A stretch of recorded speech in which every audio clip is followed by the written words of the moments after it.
ayun, hi guys. Gusto ko lang i-clear yung nangyari dun sa episode namin nila Jazz.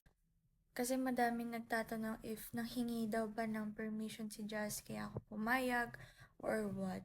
And the time na nakatutok kay Meme Vice yung camera on live, nagbigay na ng body sign language sa akin si Jazz or like yung hand gesture if he may do the best thing.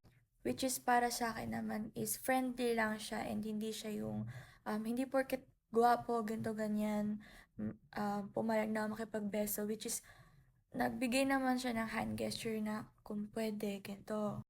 And that was the time na gumawa na siya ng move na ibeso ako kasi pumayag naman ako, which is reciprocation ko lang ng appreciation dun sa message niya. And dun sa message ni Ate Christine para dun sa mga naging negative comments kay Kuya Axel, I think sapat na siya na message to everyone na maintindihan yung both sides. And I think dun sa part kay Kuya Axel, na-excite lang siya. So, syempre, um, he didn't mean na gawin naman yon. And I think kung ako din naman siguro yon bilang babae, magugulat din ako pero kaya ko naman siya bawiin agad na, okay, let's do another na beso. Kasi syempre, TV siya. So, maraming mga kanood na pwede ma-misunderstood yon. And uulitin ko po na si Jazz is naghingi siya ng permission sa akin. Hindi lang siya nakuhanan that time sa camera, but he did.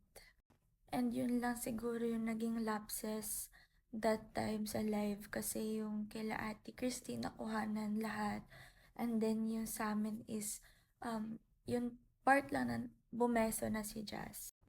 But I think na-explain naman na ng mabuti ni Ate Christine and ako nagbigay na rin ako ng explanation kasi para kumbaga fair na kasi kami yung nakakaalam. Kami yung nandun sa position. So, I hope maging okay na both parties kasi and alam ko din naman sa sarili ko na si Kuya Axel mabuti siyang tao and he didn't mean to do that thing. Nasaktuhan lang talaga na mas nakuhanan yung kanila kaysa yun sa amin. And I hope this will finish yung issues between sa pagbebeso dun sa part nila Kuya Axel and yun sa amin ni Jazz. Ayun, thank you guys. Good night. Have a nice day.